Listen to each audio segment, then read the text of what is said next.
getting harder and harder to rent because people, remember we were talking about it last week, it's just getting harder and harder to rent. And I need to get this place rented, and maybe it'll work for both of us. And, I could solve his problem. He could solve my problem. I have a hard time to listen to you when you say harder and harder. So this is the Larry Steinhouse show, and I want to welcome all the listeners because we're doing it the second time because we had a problem with the broadcasting, and now everything works. We're broadcasting in Facebook and YouTube and LinkedIn, and yes, and I don't know. Are we on LinkedIn? That too, yes, and also YouTube and that too, yes, correct. Facebook. And you're welcome to give us a call back during the show. We are a live show. That's 855-939-1137. 855-939-1137. 855-939-1137. That's 855-939-1137. We have a 2-hour show. We actually have 2 1-hour shows. Don't wait for the end of the show, guys, because we won't have time, and we are here to help you. Any question you have about finance, about money, real estate, stocks, whatever you need, give us a call right now, and we will be dedicated for you. 855-939-1137. 855-939-1137. And back to you, Miss Deb. Miss Dr. Dr. Deb, President, Madam President. Well, doctor works for me. So I feel exactly what you brought up today. And it's funny. Yes, credit scores are more down than what we expected. I don't get, even here in Pennsylvania right now, I can't get people with credit score that will be, let's say, over the 650. They don't exist. I look for credit score over 600 because I think too. Over 600 I feel better. But there's credit scores where I'm telling you they're in the toilet. I know, and this bring a big question. The other question we have is, what are we going to do, like you brought up, with the security? Because we make our properties nice. You are adamant, for a reason that I don't know, but it's yours, to put washer and dryers every unit, for example. Not every landlord will do something like that. I think it makes it easier to rent if there's a washer and dryer. So there's a symbol here about the fact that we are trying to make our properties nice. Larry likes to say that every property that we are doing, we can move into. That's what he do, at least, and that's great. We don't want to, but we can. We make it in a level, in a way that we will feel comfortable to live there if we have to. Okay. And the problem with giving up the security, from my perspective, is that sometimes when people leave, they don't leave the house the way they got it. Yeah. And this is an understatement. Yeah. And sometimes there is even an effort from the tenant side. I will give you an example. I was in Delaware last week to get a property back. And the tenant painted the house after she left. Now, that sounds awesome. That sounds like a very nice gesture. When a person who is not a pro do this job, it can be a big damage. For example, all the covers for the switch and outlet are painted. Oh, most of the switches and outlet are painted as well because they were so uncareful. Because they didn't take them off. Correct. Yeah. That's the other thing. Why not to take? No, it's one screw. It's so easy, right? It's 2 screws. It's 2 screws. It's one on the top and one on the bottom. It's 2 screws. I don't know what's going on in your bottom. I want to tell you something very simple. If it's an outlet, it's a 1 screw. If it's a switch, it's 2 screws. If you know how many screws needs to remove an outlet or a switch cover, give us a call at 855-939-1137. 855-939-1137. I'm pretty sure I'm right, though. No, I think the light switches are 2 screws. The light switches are 2 screws. The outlet is 1 screw. I'm not sure what the outlet. Okay, so you can look behind you. The outlet is 1. The outlet is 1. I appreciate you. The outlet is 1, but yes. the other one is 2. See, look at that one has 4. So I'm telling you, that one behind this is 4. So it has one on the top and one on the bottom. Anyway, I have to say though that the last 2 places I got back, that 2 that I have open in Luzerne, I have to say that they actually left them in pretty good shape. Yeah. I was very surprised. I tell people, listen, small holes on the wall, don't worry about. You took a picture of or something, that's fine. Don't worry about. Same thing about like a towel hanger or all that. Don't remove anything. That's why I'm trying to put, before they move in, everything. Because to me, I'm willing to be the person who will do all that for them. And if they do it, like what I experienced in Delaware recently, not my property, by the way, but what I experienced was a disaster. And I will tell you why. It's not only the covers. When they ran the roller on the wall, they touch the baseboards and they touch the ceilings. What are your thoughts on, so now that we're talking about this, because you say you supply everything. So the one thing that I don't usually supply is window treatments. Do you put window treatment, like the curtains? What is window treatments? Like blinds or? I haven't. In the last few, I think maybe 5 renovation, I am. In Ruskin, I'm doing it all. Again, I don't want them to put garbage bag on the window with masking tape that dries and leave marks. This is an example from thing I experienced. Okay. I don't want them to put a rod on the frame from the outside of the window trim and put tons of screws on the window trim. Okay. So I do it. And if they want to do something else, that's fine. But I would like to provide something so they won't need to get the keys and run to Home Depot or IKEA or somewhere else. So I put blinds, I don't put curtains. You put blinds, but not I put curtains. blinds and I put them inside the window box. Okay. Inside the frame. So if they want to because it's very important for me that the turnover will be as quick as I can. Right. Now, I also put it in the lease. So if, when I'm getting the house back, the unit back, all the blinds are missing or broken, I'm charging it as part of the security. Okay. Yeah. Because a blind costs us what? $50 installed, I guess? Something like that? $50, $60, $70 I don't know. I don't usually installed? supply them. So that's why I'm asking, because I like to do that also when I'm renting a unit and the unit is empty. The blind protect me as well. When the unit is empty and there are blinds on the windows, it maybe show that somebody lives there. It also don't allow people from the outside look inside. Right. So there are benefits here too. Okay. Because I don't have anything in the Delaware, so I'm wondering if I should put some in Delaware. So I think it's a nice add-on, and I tell you what I do. If it's funny, we started with real estate, full power, but full force, full throttle. What? Come on. So Brian, jump in here. This is a total. Come on. As long as the unit. I was going to say, what do you do when you have 2 screws loose? In my head. What are you talking about? He's like that all the time. Yeah, exactly. No, I'm talking about the outlet on the wall. Both screws are loose. What did you think I was talking about? He's so funny. The engine room. So I think the way I see it is, as long as the unit is not occupied, I will try to make it more and more appealing. Okay. And it's funny. I would do it, and then I let my worker do it, my employee do it. Now my employee is so busy because of all of you guys, so I can do that as well. You should be happy that we're using him. I'm happy. This was the purpose of this hiring, but I as long as the unit is empty, I like to add value to it. Right now, for example, I have an empty unit in Norristown, and I start to think about replacing the fridge. Why? Because the previous tenant put all kind of stickers on the fridge and all that, and it bothers me. So and I'm alcohol or Goo Gone. It could be goof off. Yeah, I know. So I can do that, or replace it with a nicer stainless steel one, because it will be nicer. So as long as the unit is empty, I'm keep adding. For example, I brought grass seeds and I pour all around the backyard. So I'm trying to add more and more value as the unit is available. Okay. But with a limit. Yeah. With a limit, not like with a chocolate in my mouth, with an actual limit. Are you done with your chocolate in your mouth? No, I'm sucking on it slowly because it tastes good. You're sucking on it? Okay, I appreciate it. So if you want to join the madness and ask Debbie what... Okay, I'm not going there. You can call us at 855-939-1137. That's 855-939-1137.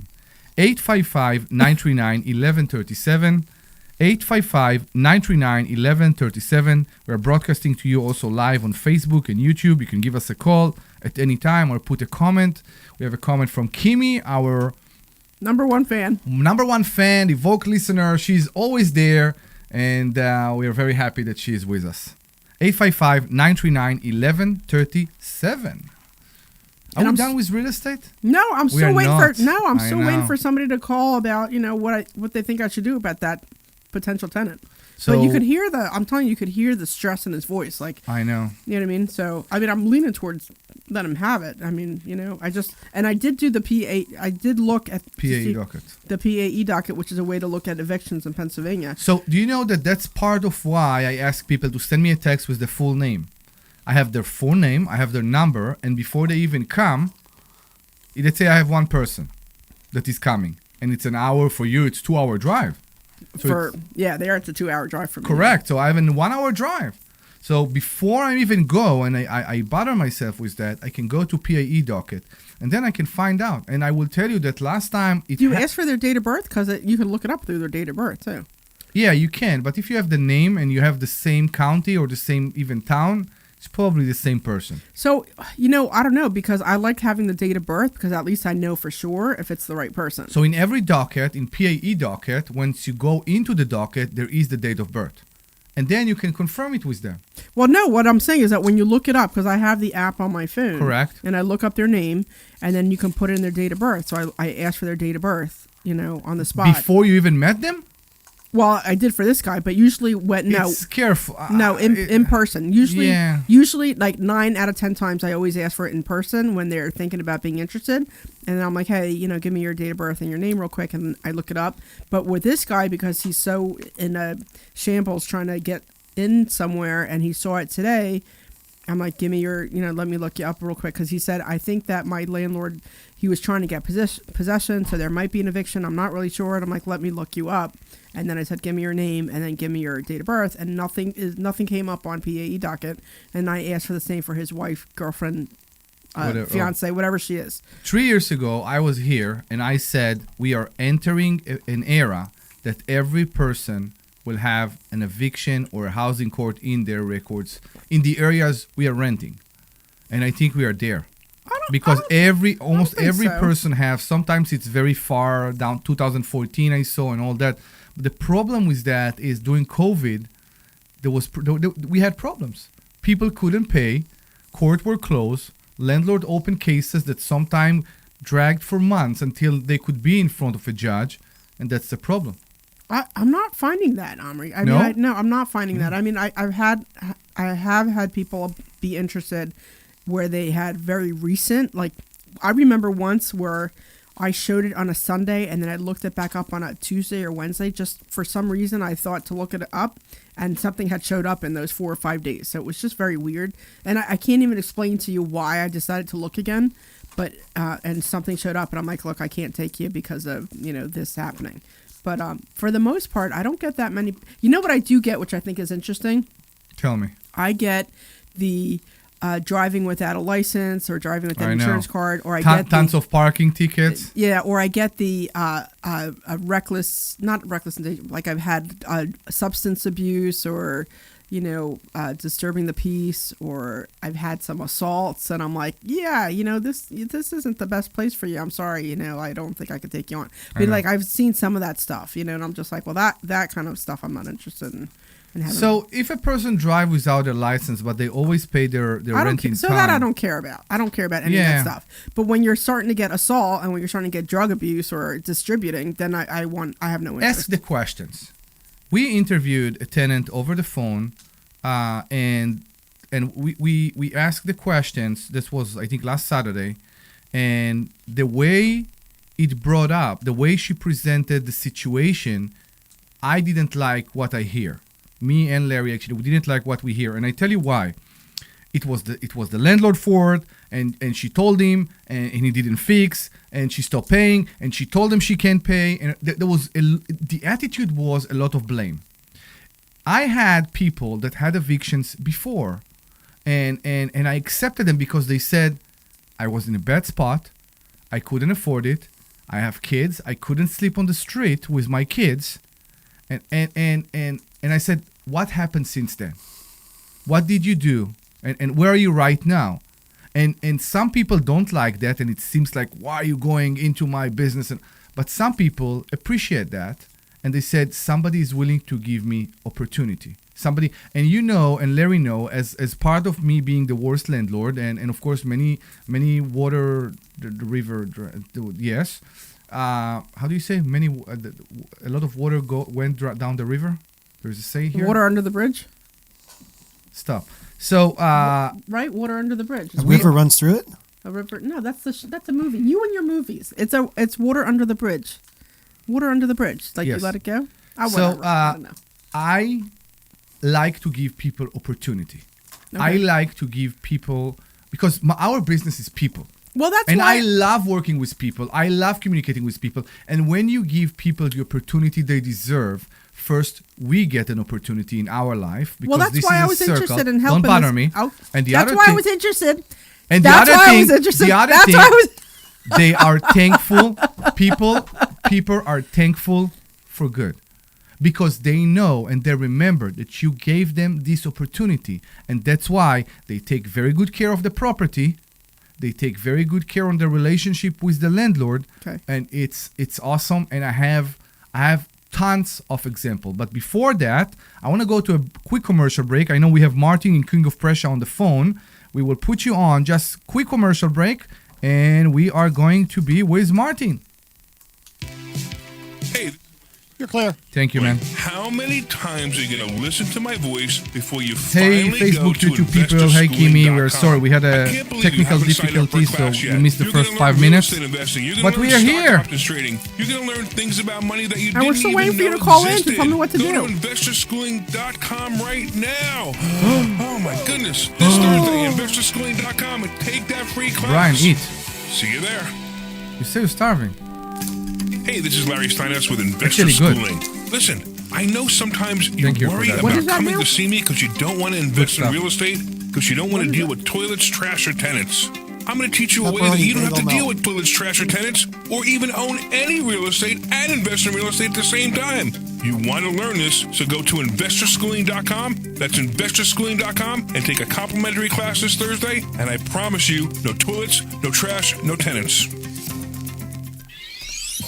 Hey, this is Larry Steinhouse with Investor Schooling. I've been talking about myself for all these years. Now it's time for you to hear from one of our great clients. Investor Schooling lives up to the promises.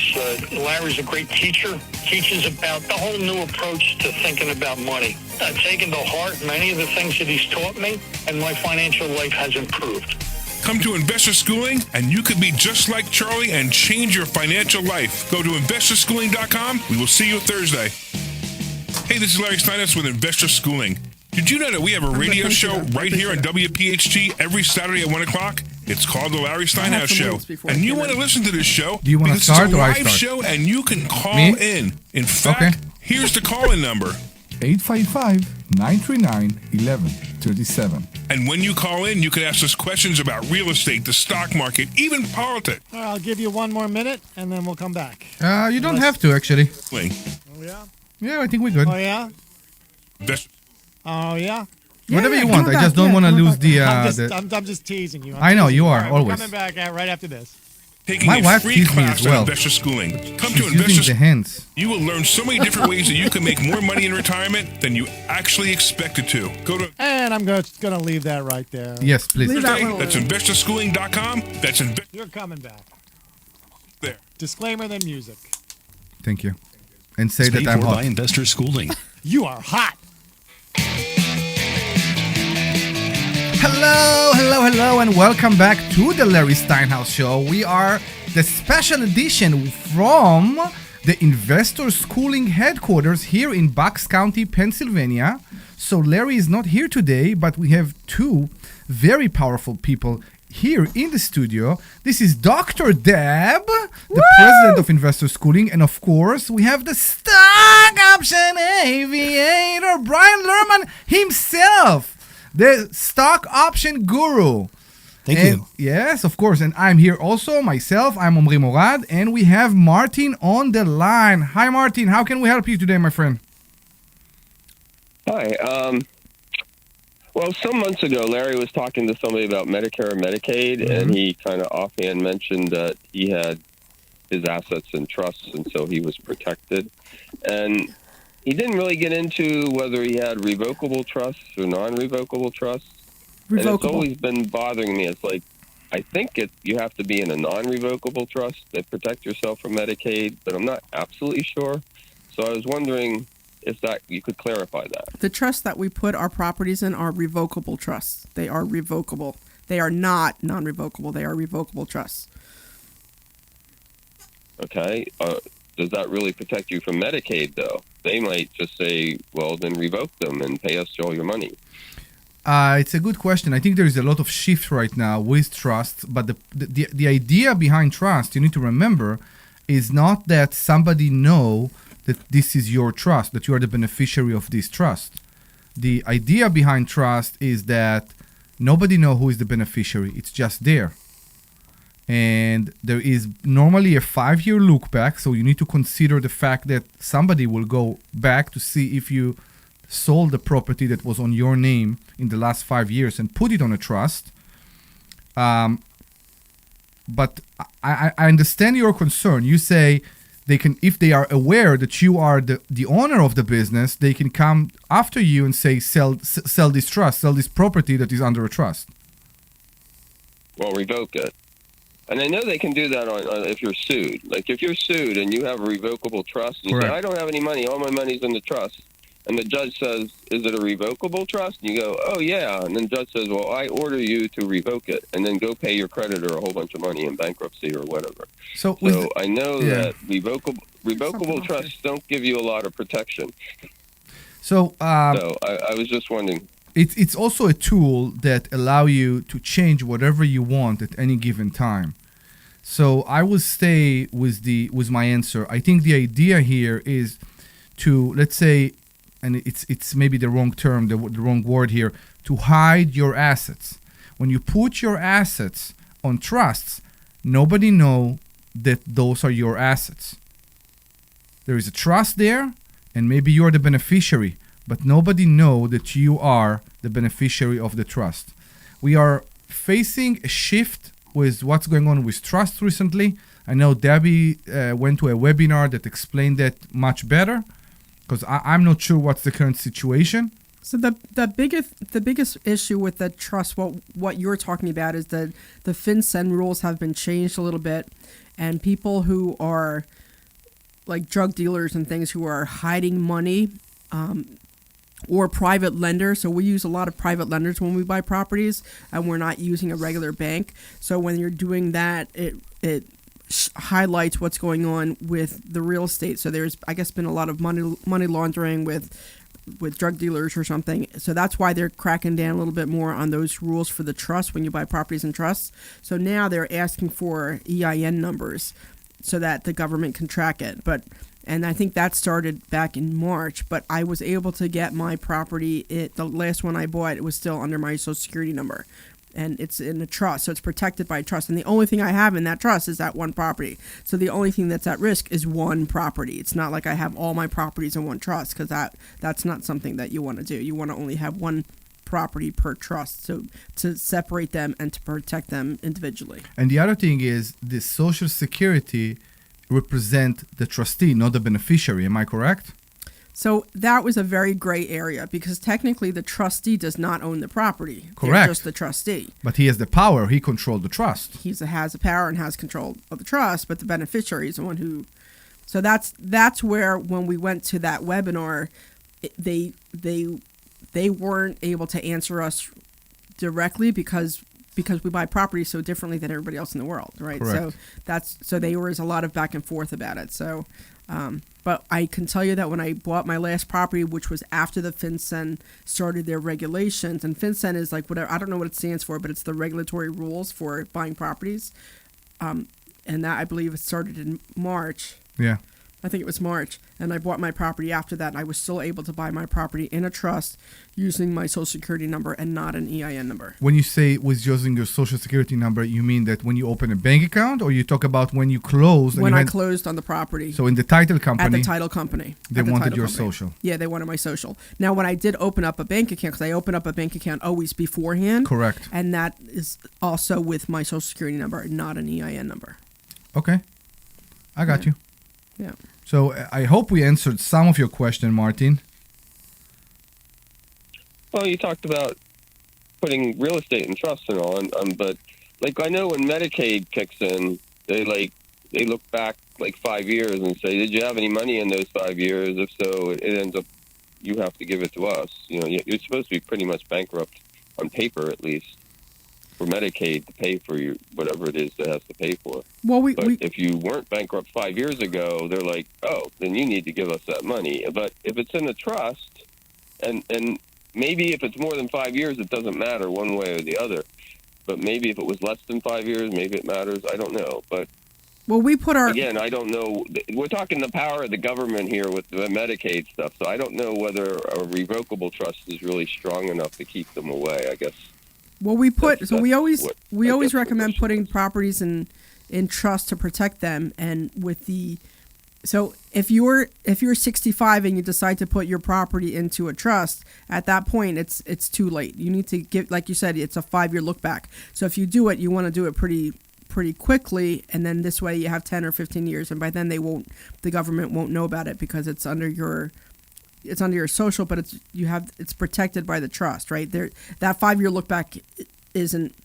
That 5-year look back is to see what's been going on with your financials for the last 5 years, and we primarily put our properties, which are, because if you sell your property and you sell it to your daughter or your son or whoever, then that's the money that they're looking for in those last 5 years. But if you have that trust and you change the beneficiary, 15 years before, they're not going to see that. Right, if you sell that property, so that's why we put everything in a trust to protect ourselves. And Martin, you need to remember as well. I'm going with your example.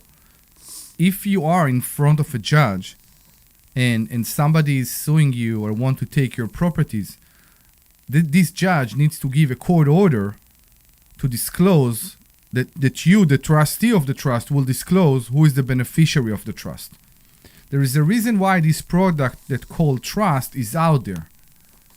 It's basically to say that you can own something without being the person up front that stand in front of what you own.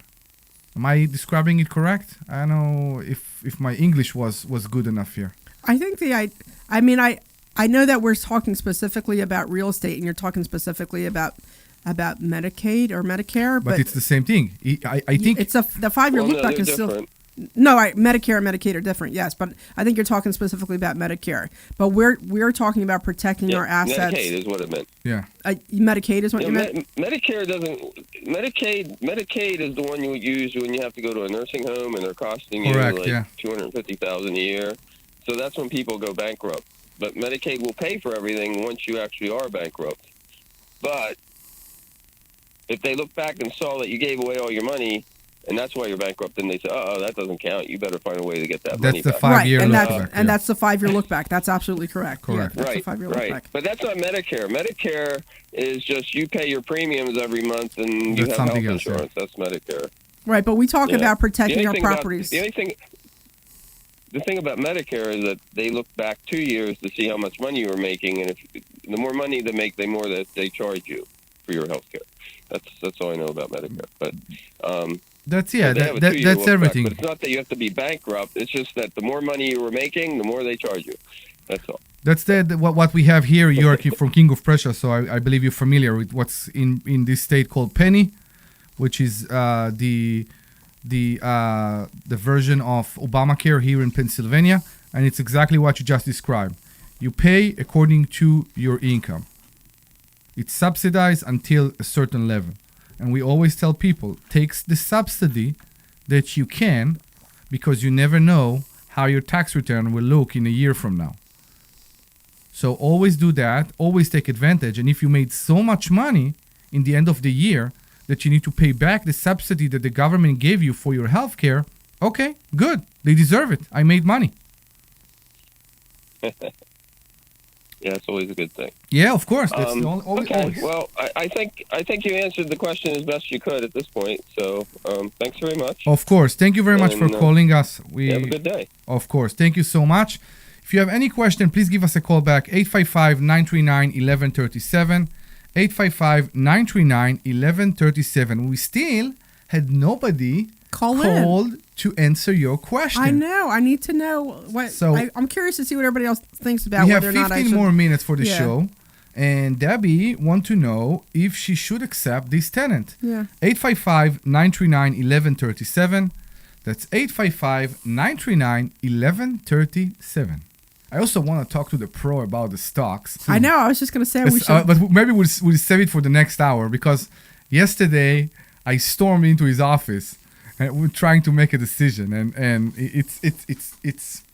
it's fabulous. I think what we teach here and what we do here with the stocks and the covered call in the last few years. It's just the just last year has insane. been pretty crazy with that. Yeah. It's just insane. I want to tell you that, and to try to sum it up, and hopefully somebody will call us back.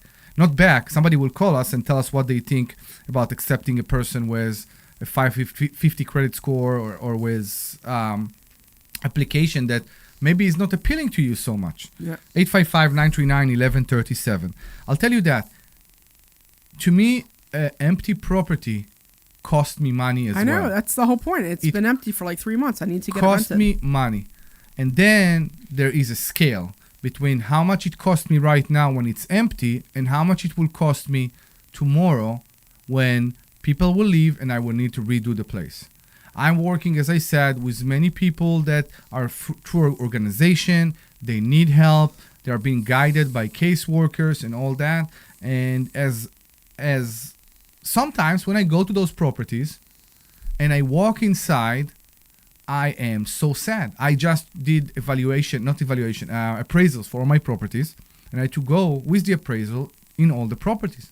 An appraiser, you mean? Appraisal. You had somebody go out and appraise them? Yeah. The bank appraised all my properties. Okay, so you went out with an appraiser to appraise your properties? I appreciate you. No, I'm asking. No, you're right. You're right. I'm just asking because it's the way you're saying it is confusing, and I'm trying to understand. I went with the appraiser. Okay, got to it. see all the properties. Okay. And in some of them, when I walked in, I said, "Oh my God, what I have to do to this property when they move out." Okay. Because it's uncanny sometimes. Yeah. And it's hard because yes, we don't want to have an empty property, but sometimes accepting the wrong tenant can cost us thousands and thousands and thousands when they move out. Right. If they move out, when they move out, yeah. Yeah. So I know that obviously you guys and Larry teach a lot of this stuff here at the school, best practices for getting a tenant, how to be the best landlord, because what is it? There's no bad landlords, or there's no bad tenants. There are no bad tenants, there are only bad landlords. Right. Yeah. So one thing you mentioned, Deb, was when you were describing the scenario, you said that in the I believe it was the credit report, that the prospect tenant said that they had to move because the owner was selling the property. Right, which is a big red flag. You said that was a red flag. So what do you mean by that? Because that's what everybody always says, right? Oh, I have to move because my landlord's selling. Mm-hmm. And usually that's a red flag because it's usually a lie. Okay. It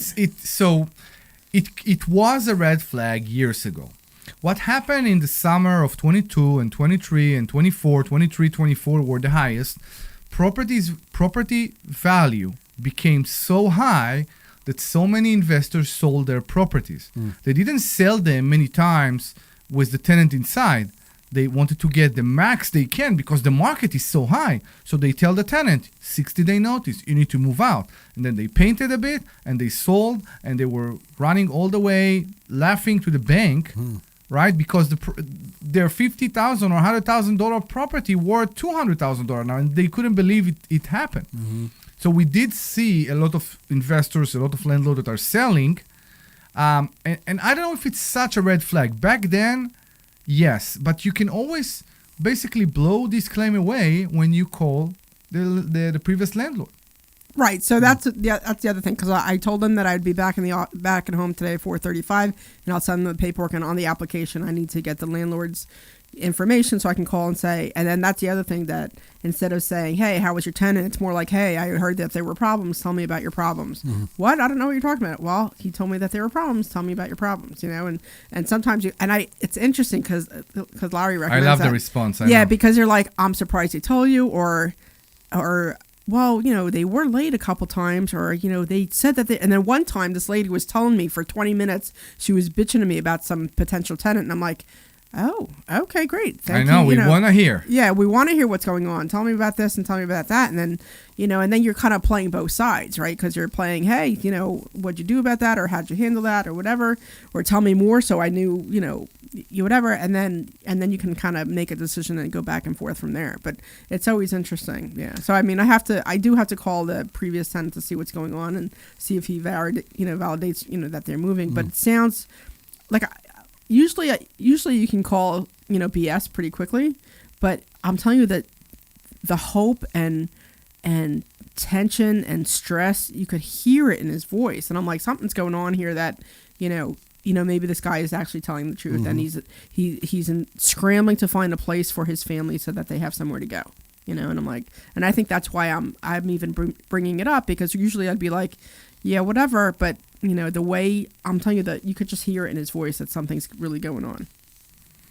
I remember a few years ago, maybe 4 or 5 years ago, a situation that back then I was very eager to rent everything I could, and it was during COVID and everything took too long, and I went to show the unit to a single mom that came with 4 kids. And I was with my kids. I think we've been somewhere, and I think it was on the way back, and we stopped there and they showed her the house, and it was just fabulous because you saw how much they need this place. Yeah.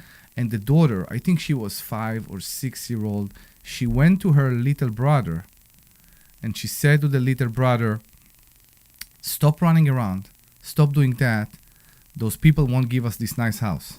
Aww. And she gave me the information, and maybe she filled up the application. I really don't remember. And on the way back home, I did a call to the previous landlord, and I heard what I heard. And I remember that both me and my wife started to cry in the car, because you want to give people the opportunity, and sometimes there is a big conflict between the fact that this is a business, and we have to make a living out of this business because that's the way it works. This is the job for us. To the fact that some people needs the opportunity, but not everybody, unfortunately, deserve the opportunity, and it's horrible. It can tear you apart in this profession. Yeah. So that's that. So 855-939-1137, 855-939-1137. We have few more minutes, and then we will have another hour. And then Brian will be talking all about, stock options, because he was quiet this Because he's the stock option. Have you recorded me to do a ringtone to your phone? I think we did it once. I don't know if you used it. Yeah, I have some voice memo recordings, but then you modified them as time went on, and you've gone back to the old one. It's funny. I'm so happy. I like to make people happy. I think that's the point. And when you go, because it's your show and you're the star, I'm not saying anything, but it's funny when people know that you're coming, they look back to see if I will make the noise. And it's hilarious. It's hilarious. If you haven't been here in Investor Schooling, you really, really should. Don't think about what I will learn. Don't think about if it's for me. Don't think about all that. Just come and have fun. And we promise you will, because this is who we are. We are fun. It's all about fun. And that's what I teach my kids, and that's how we believe that is the right way to learn about financial literacy. If you teach it like that and you do it, nobody will listen. We do it in a low grade level, in a fun way that can appeal to everyone. So please go to investorschooling.com. That's investorschooling.com, and we'll be very, very happy to have you here for a free Thursday night class. investorschooling.com. It's funny you say that, because I attended a 3-day seminar where they were teaching the Zoom one? The Zoom one. Oh my God. It's awful. So you need to understand, so listeners, Brian put the Zoom in the big screen in the class. And it for all day. It went all day. And I wanted to bang my head through the wall. It was awful. So it was the most boring thing that I had seen in probably 35 years. It was just like you were describing. In fact, when you said that, it reminded me of it. It's like we don't teach in this monotone way, and you're going to learn what a call is and learn what a. This is how these people were talking. I know. And it was awful. They repeat things. Yeah, They said the same thing over and over and over. And I'm like, oh my God, what's going on here? It reminded me of Ferris Bueller's Day Off when he's in class and the teacher's like Bueller, and there's like kids staring at the walls and drools coming out of their mouth. They don't even know it. So, yeah, I can remember walking in and I'm like, what is this? And he's like, Brian's watching. I'm like, well, Brian's No, nowhere that's not even what in happened. here. You walked in and we were putting together a chair and you go, can I turn this off? That's what you said. And then we were like, no, I'm watching it. Yeah, but you're like, okay. But half the time you weren't even in there watching it. I could hear it though because I had the volume up loud enough that I could hear it anywhere in the building. Yeah, that was the problem. Yeah, so we're putting these chairs together and then we're watching this. And for I think 20 minutes we were in there, and the guy said the same thing. He could have summed it all up in like a minute and a half. He kept saying the same thing over and over. I again in know. 20 minutes. Oh, it was awful. So It was awful. I think that's what people don't understand. You think? If I think. You think? You Well, think? that's exactly why investor schooling exists. We understand that unfortunately there are too many places that believe that financial literacy need to be delivered to the people in this way because it's a serious subject. Yes, it's a serious subject, but even a serious subject can be taught in a fun way, and in that way it will reach more people in an easier way. And you know what? My kids will just testify that it works. Yeah. It works. When you do it in a boring way, it never works. And some people don't have the ability to sit with a notebook and to write lines and all that.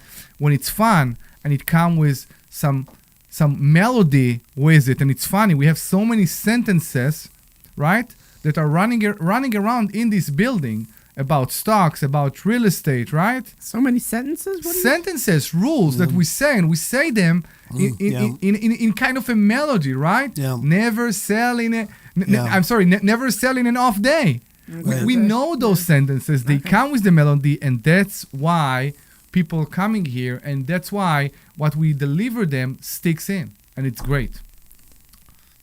We have 1 more minute. Do you want to say anything? And was it Stan? I don't know if that's Stan. I guess maybe it's Stan. On the chat, he says that... Mike.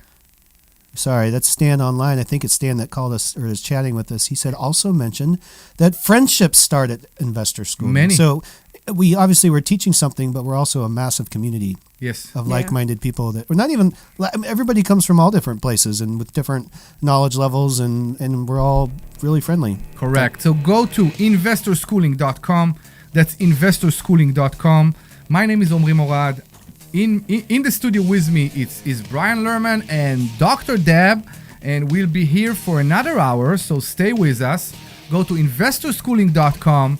That's investorschooling.com, and please RSVP and attend a free class this coming Thursday. Bye-bye. This program is paid for by investors. You are clear. Thank you. Program are solely those Starting back up at 2 after. Thank you so much. of WPHT or Odyssey. Alcoholics Anonymous.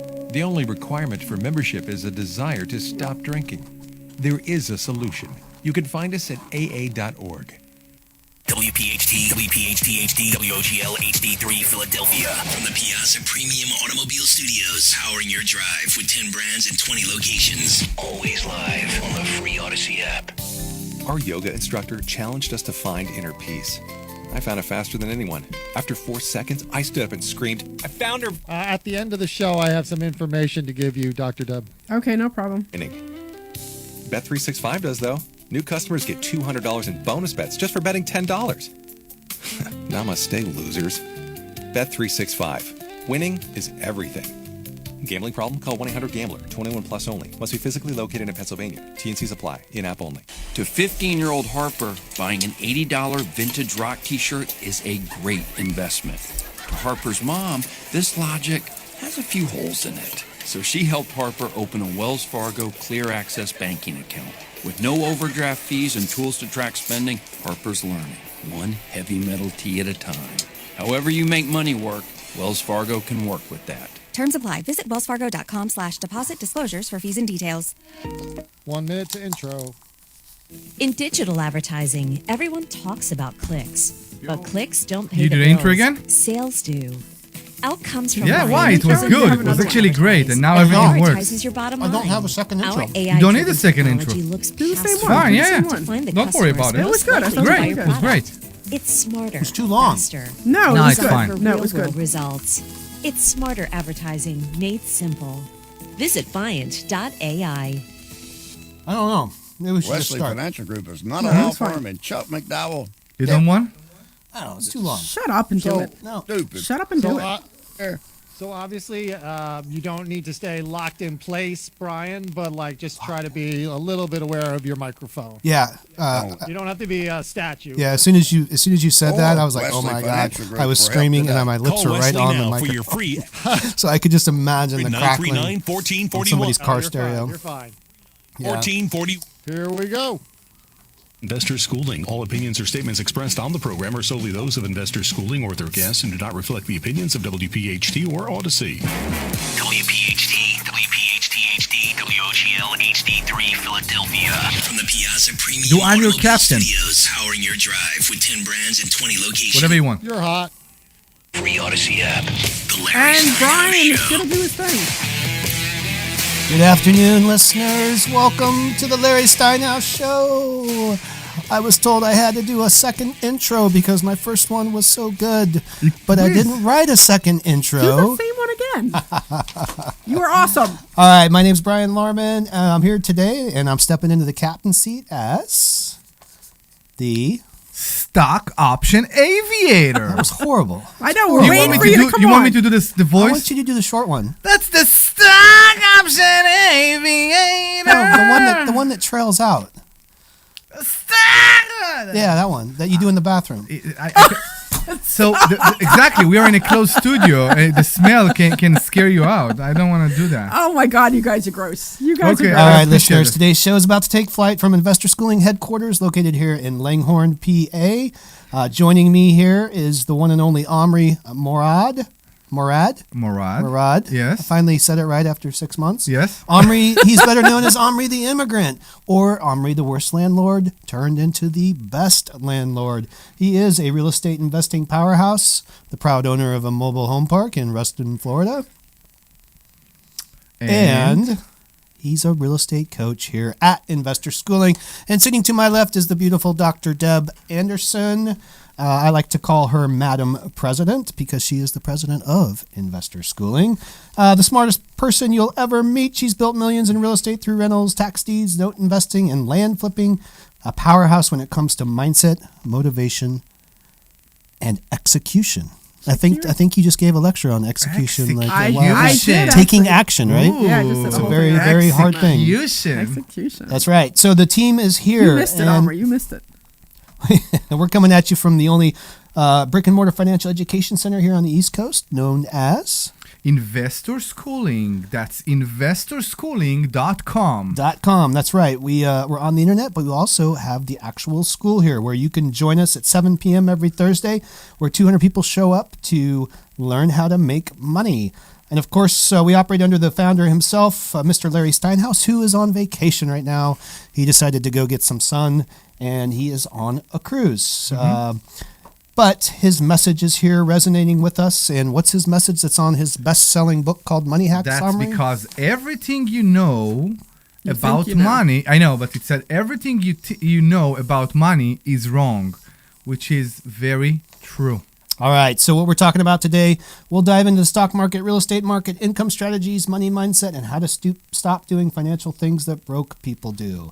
So thanks for tuning in with us. If you want to check us out online, you can go to investorschooling.com. That's right, and meet us this Thursday at 7 p.m. Call us with your questions. We want to hear from you.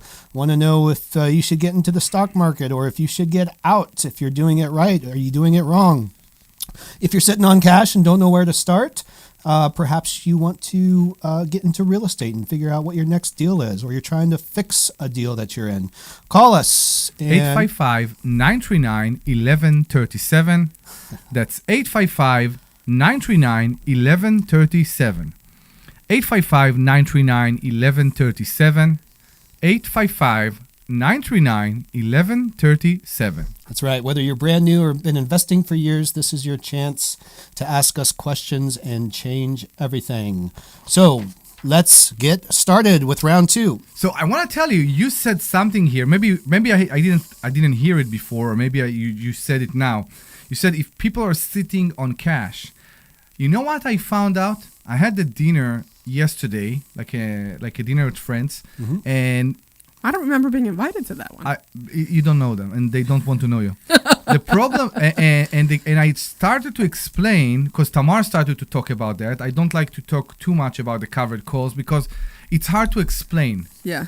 And it's when it's out there, you need to sit with people. And normally I need a flip chart to show them how in every scenario, you had a great presentation about that a few weeks ago, how in every scenario you are a winner when you follow the covered call rules. And it's awesome. And the guy came to me and he said, I have a Charles Schwab account. I said, can I see your Charles Schwab account? And he's not approved for option and all that. It's not relevant. But he showed me his account. And I was surprised because I said to myself, how many people actually have the drawer stock that they hold in their Charles Schwab or anywhere account, and they don't know. They don't need to sit on cash. They can sit on stocks, but those stocks just sit in their account. They're doing nothing with them. Yeah. And during the time they're holding the stock and waiting for them to go up, maybe just to give them to their kids, right? They don't understand how much money they can make over, or they can make on those stocks during that time. And that's amazing. So one thing I've noticed with some of the students that come in that are in that exact same profile, they've been buying stocks for 30 years, buy and hold strategy, and it's done them very, very well. And they've picked, good stocks. A lot of these people are coming in with good stocks in their Schwab accounts or whatever account they're using. And so that's great. But what's changed in their life is that they're now older, and they're looking at the possibility. They need the income. They're looking at the possibility that they won't have the steady income anymore because they're looking to retire, or they're looking to go do something else, or maybe just go vacation, whatever. And so they've done really well in their W-2 job, and they've done very well with their investing, even though they weren't really paying attention to it. They were just buying stocks, or maybe they just acquired a lot of assets. Yeah. But they don't know anything about options, and they don't know how they could take that money, those stocks, and generate income off of it by just taking advantage of something that exists already in the option marketplace that nobody, well, I mean, a lot of people know about it, but I would say the majority of people don't know about it. Correct. And at any given time, that's why I tell the people this, at any given time, there is a marketplace out there where you can sell something. You're not even selling something. You could sell the right to buy something you own that you've owned for 30 years, and somebody will give you money for just the right to buy it at a certain price at a certain date. And that's all an option is, right? The option to buy or sell a stock at a certain price on or before a certain date. And some people think, oh no, but wait, maybe they will execute the option and then I won't have my stock again. Right. Guess what? Buy it again. Yeah. That's the idea. That's why it works so well. Right. And you're listening to that from the stock option aviator himself, Brian Lerman. Well, what's best is when they're in an IRA account. I know. And now they listen, like people come in here, I'm not going to put any names. Like we've had people come in here with over $1 million of stocks in their IRA account, and they're like, hey, how do I make some income off this? And I'm like, dude, quit your job right now because you don't ever have to work again. You can make 4% on average. You could just the option marketplace. Because there's no margin on an IRA, right? No margin. Yeah. No margin. But I mean, the good stocks that we deal with, the premiums that we're selling on stuff that we own, typically on average, we can usually squeeze out about 4% out of that. Some of them are lower, some of them are higher. Depends on what risk level you want to take. It average at 4%. Right. So if you have $1 million, yeah, and you want to just use that to generate income, you could get $40,000 a month. A month. Yes. And if it's in an IRA, then it's you're only taxed on what you have to pull out, or not even taxed on that, right? But you have to pull some of it out. So only at retirement. On retirement, yeah. So you could grow it. I mean, so that's just one person, one situation where you may be in that situation and you're wondering, how can I squeeze out $10,000 a month or $15,000 a month? And I'm like, how about $40,000 a month? You can save and make money over your stock, and in the meantime, generate income from those stocks, generate income from this account. So it sounds like a fairy tale, but it works and it's true. And we developed here in the school the system and the rule how to make it work right. So you have two options, and you can execute both of those options. You can call us right now at 855-939-1137. 855-939-1137. We'll be very happy to talk to you about that, to explain, to hear where you're at, the situation you're at, what are you looking to do, or maybe even better, go to investorschooling.com. That's investorschooling.com and RSVP for a free, yes, it's free class this coming Thursday. investorschooling.com. Yeah, and that's on one end of the spectrum, right? That is a very unique situation for one person. Yeah. Now, we have people that come in that don't have $1 million, right? Well, or don't have stocks at all even. Don't have stocks at all. So what I was talking about there was, you come in with some money. Yeah, you could do a covered call strategy to produce income. Well, let's say you only have $1,000 or $2,000. Well, on the flip side in the option world, so we were talking about selling calls, which is your covered call. You own something and you sell a call on it. That's a covered call. On the flip side is you can buy options, right? That's primarily what Larry used to teach here, was how do you buy options, and he has all the rules that he came up with that present buying opportunities and allow you to minimize the risks of entering a position with buying a call. But you can buy a call for very, very cheap. And we've had just recently several students have done really, really well on that. People making one person went up 30% in one day.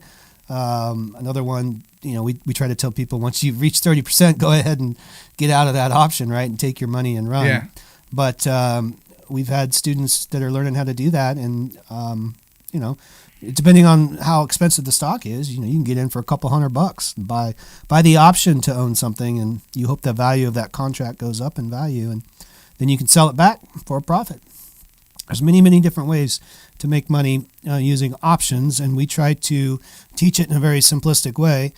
Obviously, you can get into more strategies that are really, really complicated. That's not primarily what we do here, but we can. But the covered call stuff is extremely simple to learn. Yeah, very, very simple to learn, and it's really can appeal to everybody.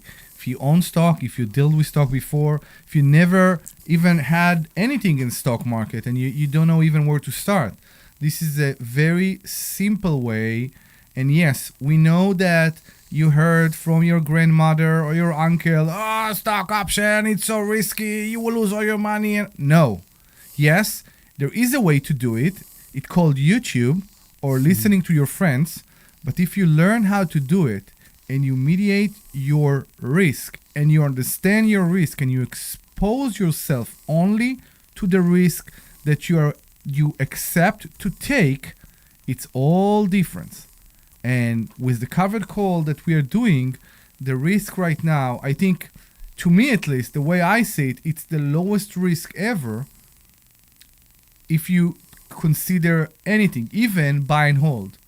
Because if anything, if you compare covered calls to buy and hold, with covered calls, you have like a compensation gift if your stock goes down, which is the premium. Right. When you buy and hold, when the stock go down, and you just need to wait for it to go up. Right, but I do want to throw out here that, we talk about different strategies of making money and different ways to protect yourself. So, and I think, listen, I'm all for the covered call strategy, and, I think there's not too many people who, I think everybody at the school is making money on it. Like, no matter how much they have in the account, they're making money on it, including myself, right? So we're all making money on it. But you also want to diversify. You don't want to put all your money in covered calls. I agree. So you definitely want to diversify. So we always talk about, real estate, or you could do private lending, or you could do the infinite banking policies, or you could do velocity banking, or you could do crypto, or you could do, we were doing the nodes. While I think it's great, and I'm very much in favor of the covered calls, I still think that you need to do other diversifications. And I'll be the first to admit that you're going to get a better return on covered calls than you're going to get on real estate, because real estate is more annually, where covered call is more monthly. It made many real estate investor that started to do covered call to rethink it.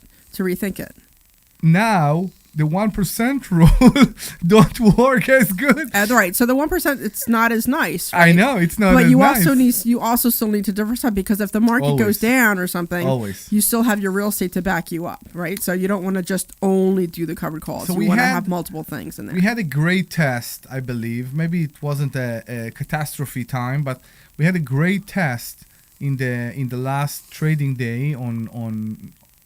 When was it? I think April 4th, April 6th. I don't remember anymore. I think first April Monday, 6th, whatever the first Monday was. That even when the market goes down, severely down, you will still make amazing return. You'll still make money. Yeah, you will still still make amazing return. And I will tell you another thing, and that's maybe relate to what I came to Brian with yesterday in the office.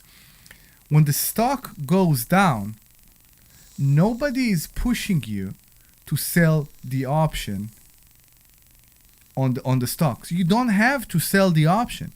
You can, like Brian presented in the presentation a few weeks ago, you can just wait and let the stock rise back up. I will tell you that on Monday, in the first Monday of the month, when I tried to sell, I think it was AAL, Stellantis, and it was Conagra. When I tried to sell the options, I got peanuts, because I didn't want to sell under my purchase price, under my cost. Yeah. And I got peanuts. I said, you know what? I'm staying.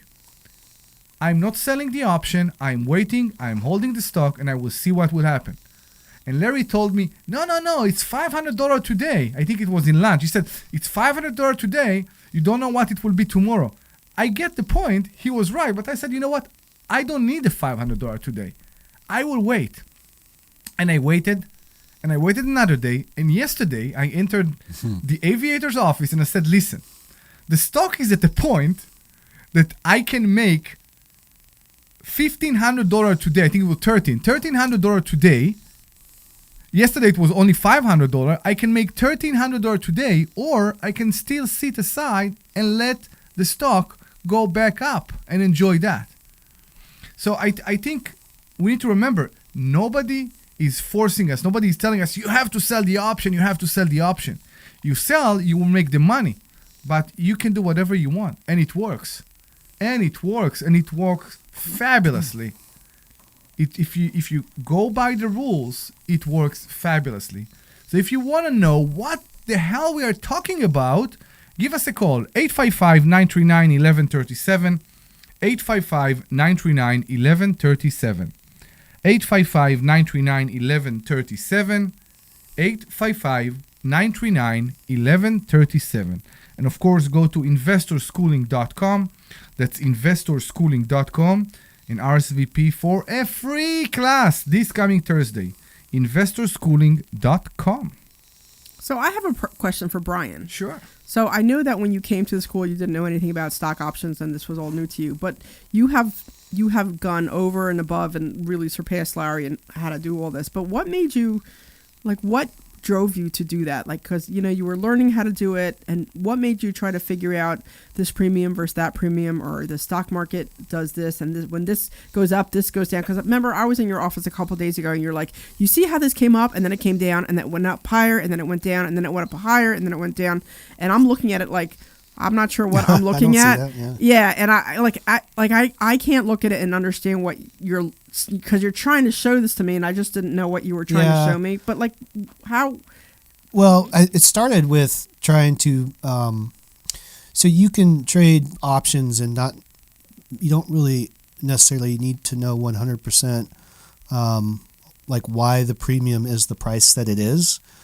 You can compare different options to other options and figure out which one you want to deploy. But I wanted to know why they were different and why they're different today than they are tomorrow. And really, I wanted to understand some of the mechanics behind how they gain value, how they lose value, how time value decays, and when you start to be inquisitive about that sort of thing, you start to stumble on things that then lead to something else, which then leads to something else, and so that started during the covered call challenge that Larry created last year, and I was selling calls on stocks that I owned up to that point, so I was doing covered calls. And then when he challenged everybody, and you put a bunch of people in a room where they're competing against each other, and then you find that you're curious to try to get an edge, right? If we all know the same stuff, how can any of us win? If we're all going to do equally well, based because we all have the same knowledge. Well, that's where I said, okay, I need to know more then. And at the time, we were in earnings week. Earnings cycle had pretty much just started. So we had 2 months where the further we got along, the more and more deeper into the earnings season we got, and more and more stocks were in earnings. And I was like, okay, I got to take a little more risk to get a little more premium so that I can have a chance to win. But also trying to balance that risk with the choice of the stock that I'm doing. Well, that sent me down the road then of really understanding how volatility works, how implied volatility works, how the pricing goes into these options, and why they're bigger on earnings week, and blah blah blah blah blah. And that's that to me was my path. It doesn't have to be everybody's path. It certainly doesn't need to be everybody's path. If you want to come and learn how to do options, you don't need to know all that stuff. Although I talk about it, and that's kind of that's how my mind works. So I was interested in it too. So, I know, but now you have these you have this massive screen in your office, and then you have smaller screens in your office, and you have this outline of all the stuff. What is it that you're even looking so at now? I am always curious to learn something new. So I want to listen to people that are doing this. They might be doing it different than I am. I want to learn from them. I want to know what they know, right? And so that at least I can make a decision on whether or not I want to do that or not. And so you start to come across techniques that people use, and there's so many different strategies with options that really you don't need to know. I mean, if you want to know them, you can, but there's so many technical indicators. There's so many studies and things that track trends and percentages, and that's the things on that screen that you're seeing are just little tiny indicators that I've picked up along the way from people that deemed that indicator was important to them based on whatever strategy they were using. And so I've adopted some of it, and I haven't adopted all of it, but what you're seeing is just some indicators that fit into helping me do a strategy that I'm doing right now. That's all it is. Okay. So it's only on one stock. It's not even a stock. It's an index, the SPX, and but I can apply that to any stock, but I don't need to. I can just look at a chart and tell that steak and tuna. So yeah. And then I also saw that you have a stack of books that you were going through some of the older books just to see if there were any little tidbits or anything that you could learn in there. Yeah, I mean, I tell people this when I'm in coaching calls. I'm like, I have a stack of options books that I keep around so that when the zombie apocalypse comes, I can create a fire and keep myself warm with it all. Because if you've ever picked up an option book on options, it's hard. It's a hard read, and I mean, even now, if I pick one up, if I'm not actively doing a particular strategy, then you're not. You gotta stay current, and your mind has to be wrapped around how this strategy works and how to maximize it. So if you did all of them, you'd be a master at none of them.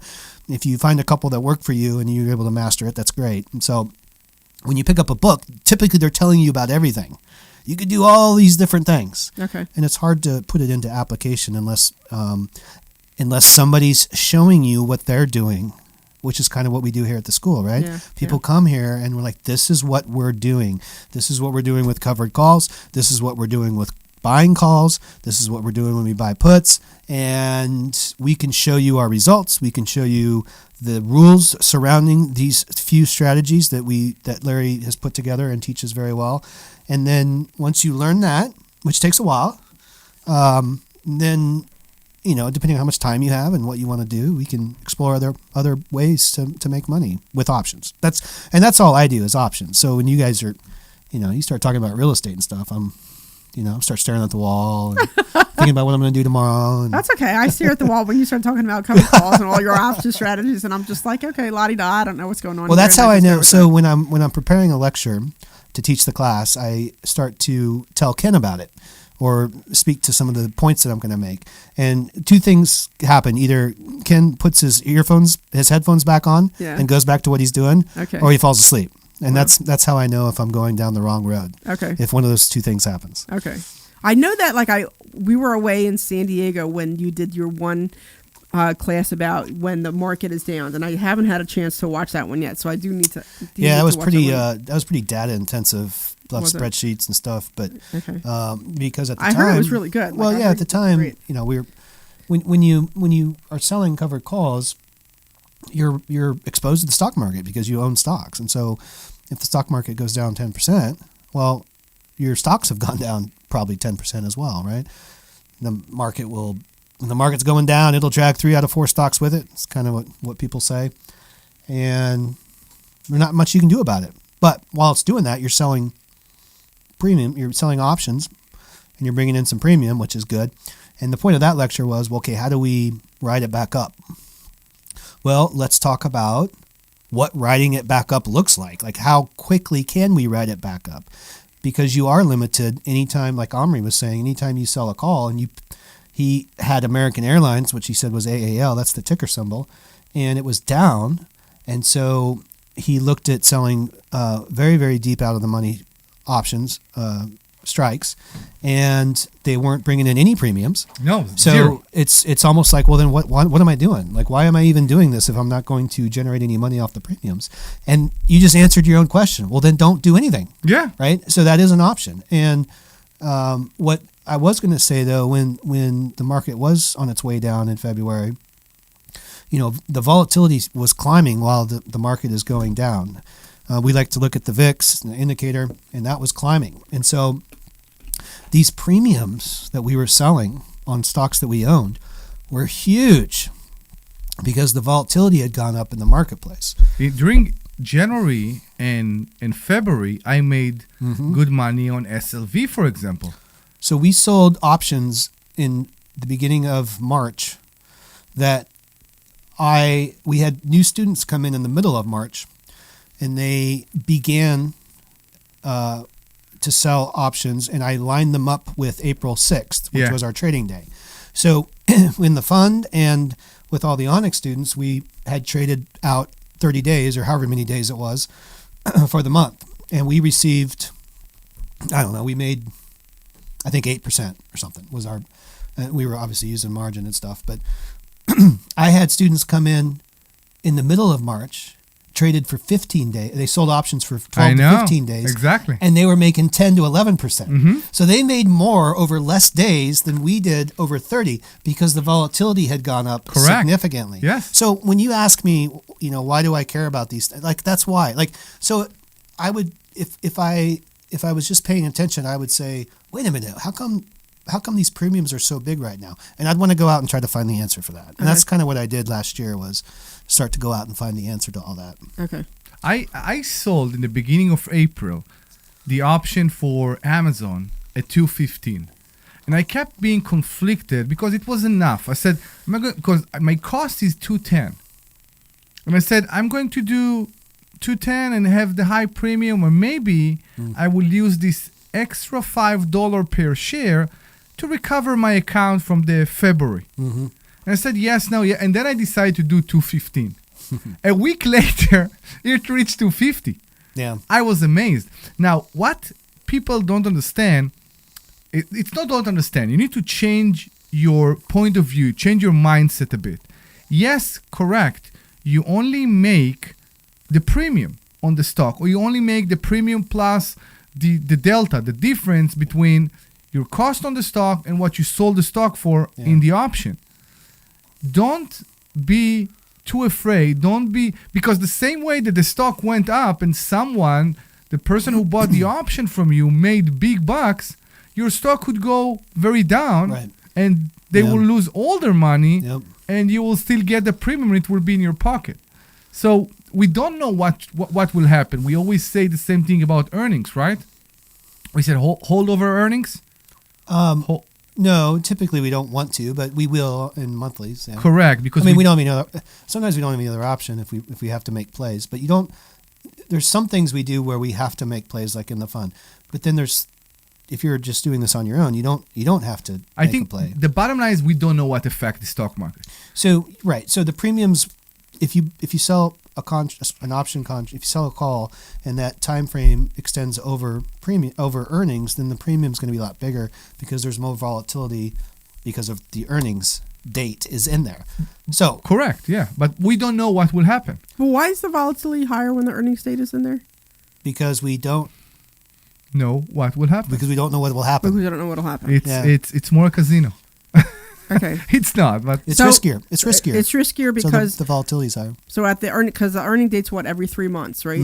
Yeah. So if you're holding options over earnings, then you'll get more premium because you don't know what's going to happen on the earnings. Well, date. you get more premium because there's more volatility in the pricing of that option. There's more speculation around the earnings. Okay. Around the earnings, there are more speculation, and those speculation create more Am I correct? There's more risk.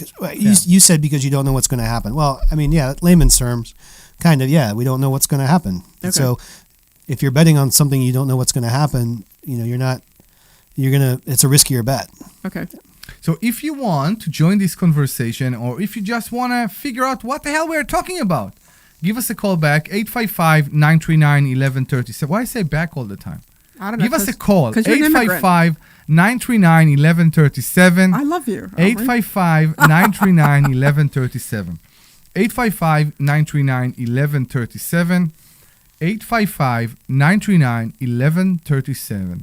I promise you, it's not even slightly complicated as it sounds. Not even slightly. 855-939-1137. And if you want to get the full package, go to Investor School. Can I say the full package on the radio? Yeah, you can say full package. Okay. Go to investorschooling.com. That's investorschooling.com and RSVP for a free class this Thursday. Let's go to commercial break. This is Larry Steinhouse with Investor Schooling. Did you Clear. real estate with absolutely no money out of your pocket? That's right. If you've listened to our show or if you've read my book, Money Hacks, I talk about how to buy real estate with absolutely no money out of your pocket. You should come this Thursday night to a complimentary class at Investor Schooling and learn more. Learn how to buy properties with no money. Learn how to make money at closings and learn how to make a monthly income. Go to investorschooling.com. That's investorschooling.com. Take your complimentary class Middle of the this Thursday. show, and I'm alone in the studio. Both my This co-hosts is Larry left Steinhouse me. with Investor Schooling. I don't know what's Listen, going you on need here. to take a complimentary class this Thursday. You need to learn how to invest in real estate. You need to stop passing gas. No, You need to learn how to invest in stock options. I don't know and what you to need say. to learn how They to both make just more money left than the you've ever studio. made before. Why aren't you here? Come to investorschooling.com. Take a complimentary class this Thursday and learn. Your out times are the same. 59 for your music. Yes, it's fine. Thank you Hard so out, much. 59:30. Thanks, my friend. This is Larry Steinhouse with Investor Schooling. Listen, I can't tell you everything we do in 30 seconds. So you need to come to class this Thursday night, and you need to learn and spend some time with us to see how you can make more money than you've ever made before. That's right. We'll teach you ways that you've never even heard of to make money. So go to investorschooling.com and sign up for this Thursday night's class. Take your complimentary class this Thursday. That's investorschooling.com. We'll see you there.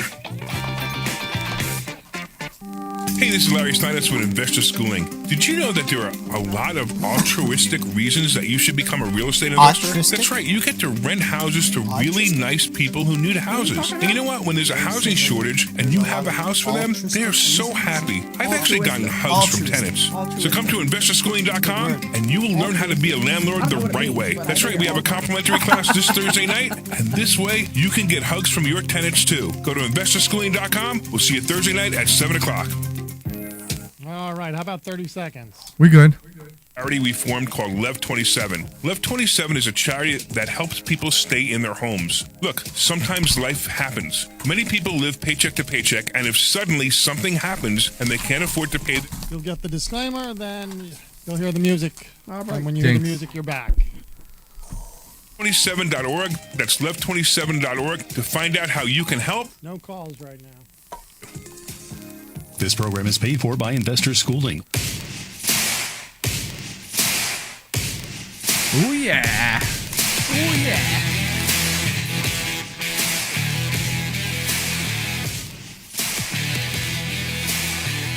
That's the music. Kind of sounds like We Will Rock You. Yeah, I know.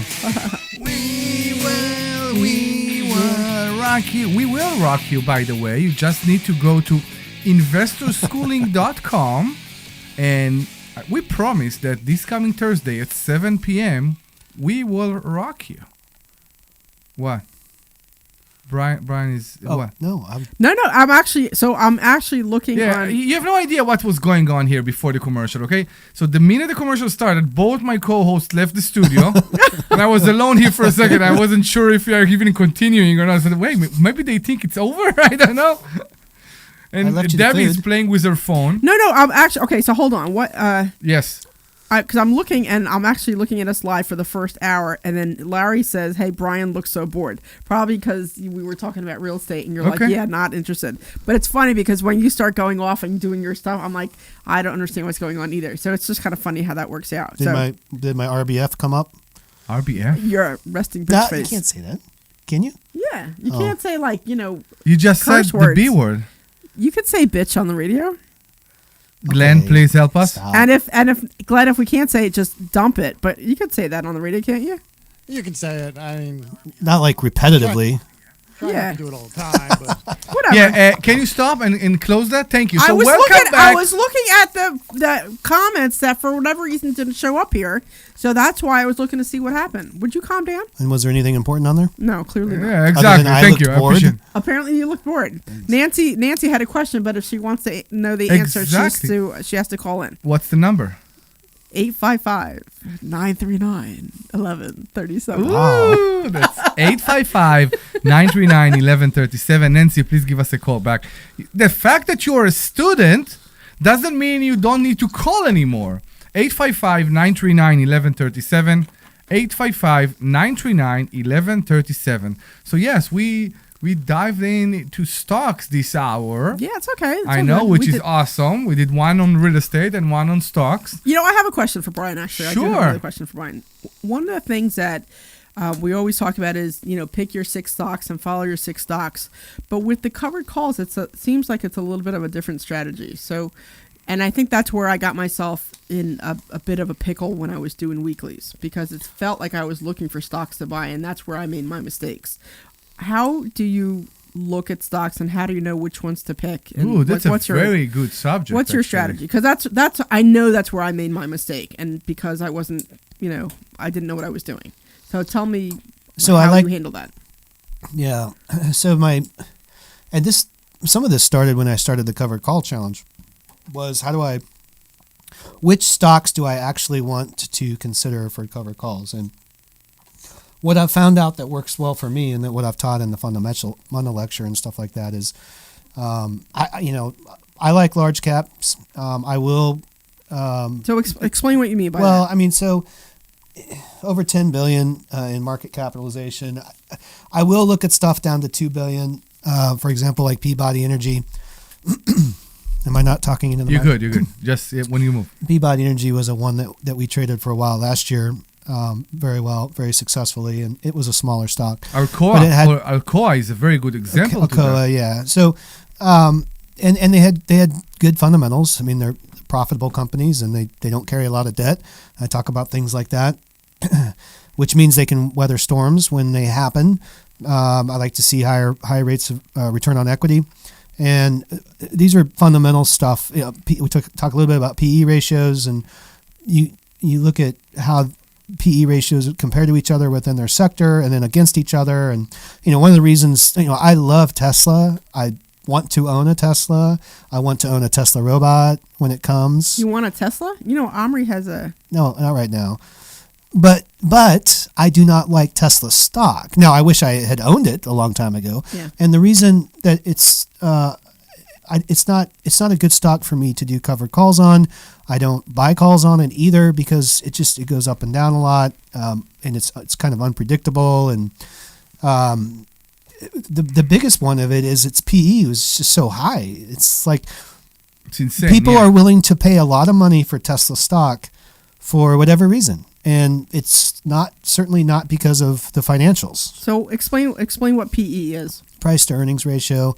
So if you take the current price of the stock and you divide it by the earnings that was last reported or for the year, you come up with a price to earnings ratio. It's just a measurement. It's a number. That's all it is. But based on how many stocks there are out there, correct? So they multiply all the stocks that are out there by the price of the stock, and they divide it by the actual company value. Right. So you are comparing how many times earnings the stock is trading for.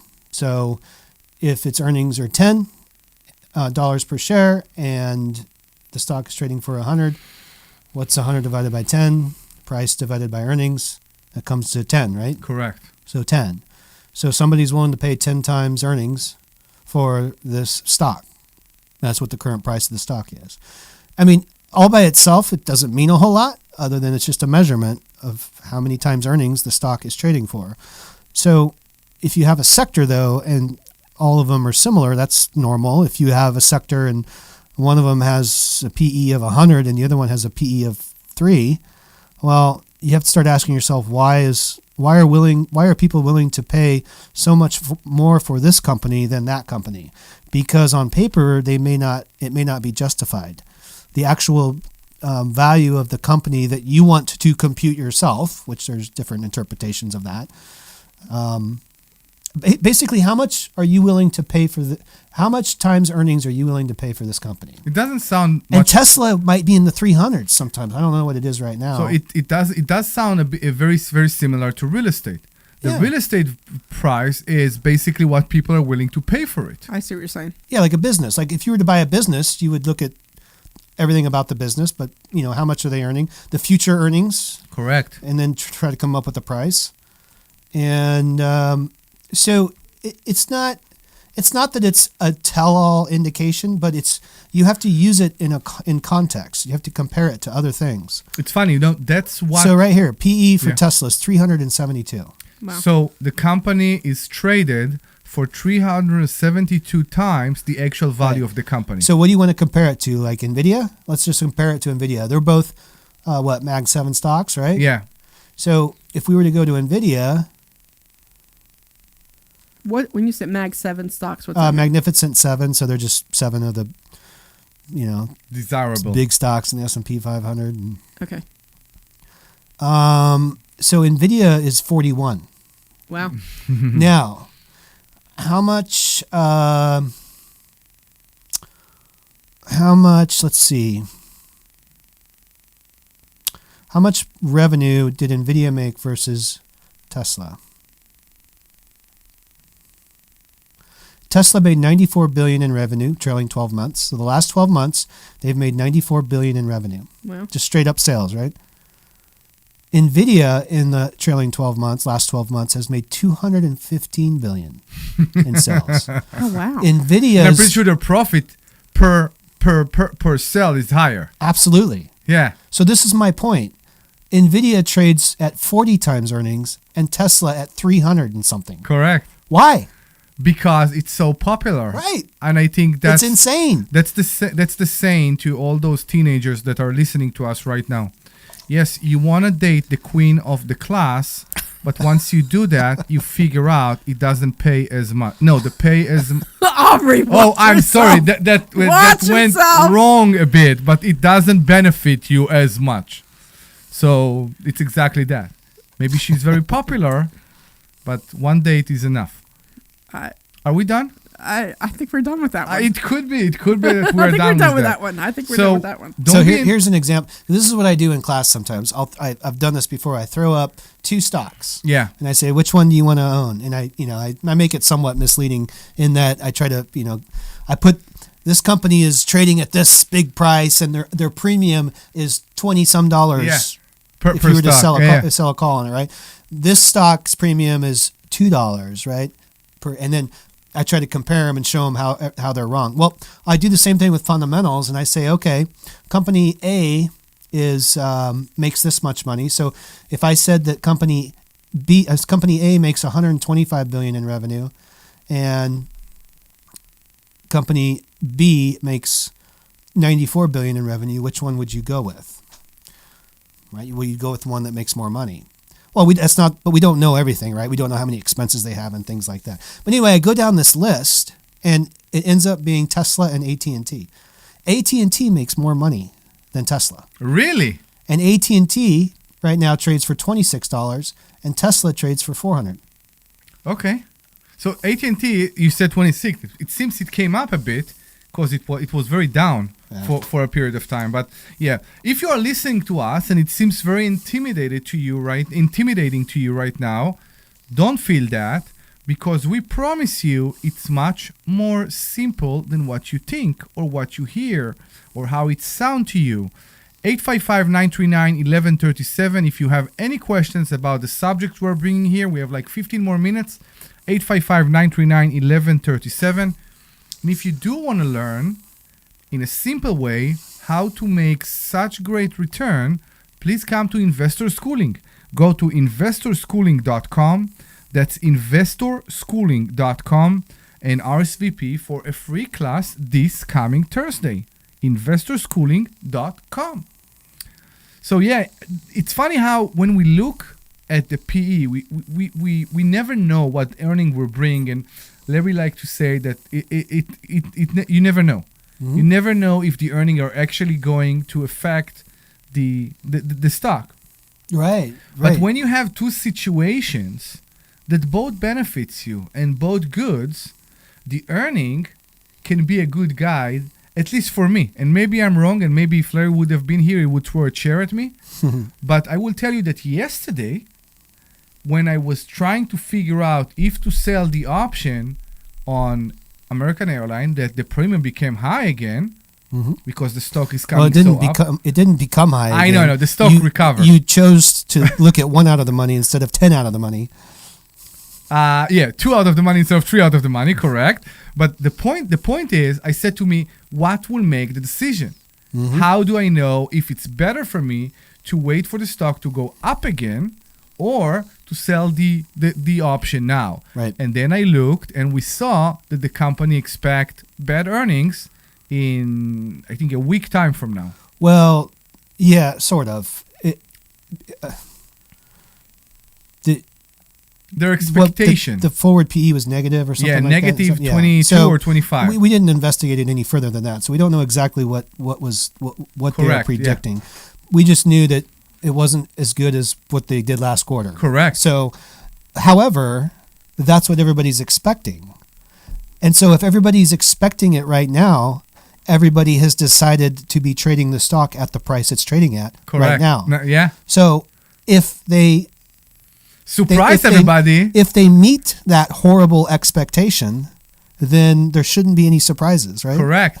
But if they will surprise everybody and they will show maybe growth in income. Right. So there'll be something else that'll trigger it up or down. Correct. It won't be it probably won't. I mean, it can be. We just don't know. The stock market doesn't care what we think, right? So what's the difference between the PE and the forward PE? I know you explained that, but I forget. It's just the forward one is looking at what the company is expecting to do next quarter with their reported earnings. Okay. And so, the company says we expect to do this. The analysts say we expect the company to do this, and all of this that gets created turns into a consensus that was just completely artificial, right? It's just based on it's not what the company will tell you what they think they're going to do, but and then everybody else forms this opinion, and it becomes the recognized. This is what is expected to happen, that everything is measured off of. Okay. And when those expectations are not met, then everybody loses their mind, right? Or not. Maybe they sell the stock. Maybe they buy the stock. I mean, a lot of it depends on what they say and what they're expecting. If they say, "Hey, we missed our earnings this quarter, but we expect to double our earnings next quarter," right? Well, then everybody will lose their mind and they'll buy the stock. So that's why it's a crazy, crazy world. I think we saw that with Southwest back then. Yeah. Southwest really jumped up. They changed some pricing model stuff. So they just started making more money. They started charging people for seats and all that jazz. But even before that, people expected them to make more money. There was like expectation that brought the investor to buy the stock more. Yeah, I don't remember what. Yeah. I used to trade Southwest when it was at 30. Mm-hmm. What's it at now? 40 in the 40s. Yeah. So. It's high. Alcoa that we used to trade back then for, I think, 20 or 30 is over 60 now. Yeah. Oh, really? Okay. It's amazing. It's coming down. But yeah. So I think because everything is coming up again, and there is a good chance that somebody that our stock option buyers will execute the options, we're asking ourselves what will be the next buy, and that's go back to your question. So those 6 stocks that we normally say you need to pick your 6 stock and to stick with them. If all the 6 stocks are so high, I guess you will need to. That's right. There was a question, wasn't there? Yeah. So and then I just started talking. Yeah. Good. Yeah. So the 6 stocks specifically applies to. Sorry, not specifically. I say primarily applies to buying a call, not selling a call, buying a call, because you have to be familiar enough with the stock price movement, and you know the earnings dates, and you're familiar with the fundamentals, and you've been watching this stock for a long time, that you can pick up on some technical patterns that you can make some plays off of. You've done your fundamental analysis, you like the company, but you're noticing the movement in the stock price. You can buy a call, you can make money off that. With covered calls, you run into the problem with only 6 stocks, you'll run into the problem that you just described.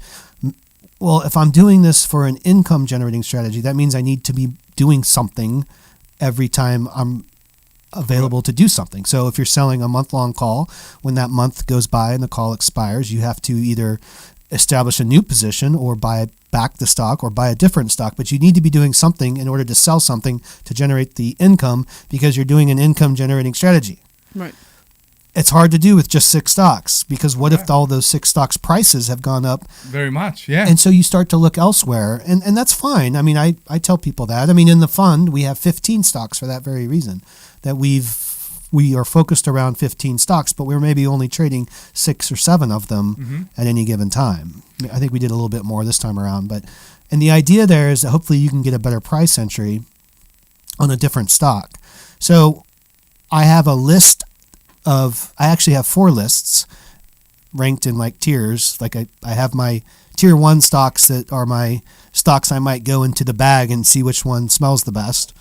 And then I have another list of things I'm watching, and then I have another list of things I'm watching and another list, right? And so I'll spend most of the time on that first list, but then I'll, once a week or once a month, I'll go and I'll update dig them all. in more to those other options. And you hear, and things change. Some, I don't know. I mean, like Amazon, NVIDIA, they all both climbed really, really high this week. And so there's not much I can do with them on Monday if I was going to do weeklies. So they're way too high. And until they establish a new trend, or, until the craziness in the market calms down a little bit. I mean, this climb was impressive. 13 days. 12 out of 13 days were up days. And I think every single one of them, the market opened higher than it closed the previous day. So it was just crazy. Like, it was vertical. I mean, the recovery. In 13 days, the market went from 10% down. The S&P 500 went from 10% down to above its all-time high 2 months ago, or 2.5 months ago. So last April, during the tariff debacle, that whole thing lasted like 4 months. So the decline combined with the recovery. And then it recovered on a gentler slope. It was still a nice slope up, but it was gentler than this vertical one that happened over the last 30 days. So I don't know. It gives me pause. So it's great for everybody this month that sold calls. They're all going to get assigned. We have one of our students on the line right now. Nancy called us. We have a few more minutes. Yeah. Hello, Nancy. Please. Hello, kids. Hi, Nancy. Now we know it's her, right? Yeah. So you started to trade with the options recently. How does it work for you? You tell us and to the listeners. It's like this secret that nobody ever tells you about. Yeah. And it's this like remarkable income generation machine that just sits there and works for you while you're doing other stuff. Yeah. It's pretty remarkable. I never even heard of it. You have a lot of real Or knew estate anything as about well. How does it affect your time and your effort? How much to put into this? And you don't need to put much more. So much time into covered calls. But yet, it's amazing how much time we put into the real estate sometime, and how much it benefits us compared to covered calls. Oh, well, I have to get further into the real estate that I own, we have to figure out. I have to get with Dr. Deb on this and figure some things out. But, I'm going through all those videos now, too, all those lessons now, too. But here's the thing. I have a little house. I use it for vacations. And Larry says I should put it in a trust. Okay. And when you put it in a trust, who's the trustee? And then Larry also said you have to have an EIN number. And you have to form an LLC. So you have to take an EIN number and go to Dun & Bradstreet and get a Dun & Bradstreet number. Correct. To build credit under the company's name. And how do you choose the company's name? And here's the thing. I've had an EIN number for 20 years. My accountant, remember, don't listen to people. So my accountant said, I need the EIN number so that I can do 1099s for the people who work. But an EIN number come with a business. You have a business that is established and collecting and basically building credit on this business name for the last 20 years. That's what you're saying? Yes, but I sort of let it go away during COVID. That's fine, but this business is open and active for 20 years, or you closed it? No, it's still there. So you understand how fabulous it is that you own a company, you own a business that is 20 years old and has an history.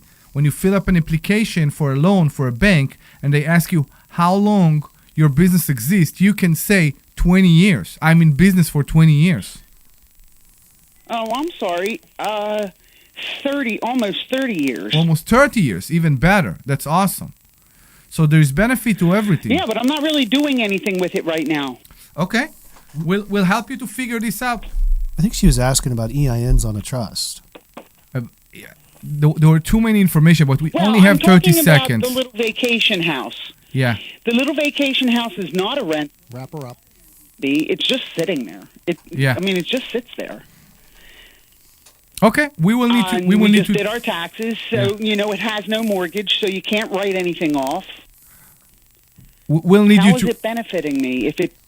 We'll need you to bring all those details to the school, to the class, and we can discuss that. I'm pretty sure me and Dr. Deb can help you with that. Me and the tax wise, and maybe Dr. Deb is the real estate. But we do have 30 more seconds, so we have to wrap it up. If you want to join us, please go to investorschooling.com. That's investorschooling.com and RSVP for a free class this coming Thursday. My name is Omri Morad. Here in the studio with me is Dr. Deb Anderson and the amazing Brian Lerman. And we were the Larry Steinhouse Show. We hope you had great time. Please listen to us next week and come to Investor Schooling. Go to investorschooling.com. This program is paid for by Investor Schooling. All opinions are... You are clear. Hang on one second. I got to tell Dr. Deb something. Yeah, what's up? Of WPHT. 1 second. WPHT, WPHT-HD, WOGL HD3 Philadelphia. Okay, so first of all, great job, everybody. Great job, Brian. Thank you. Dr. Deb.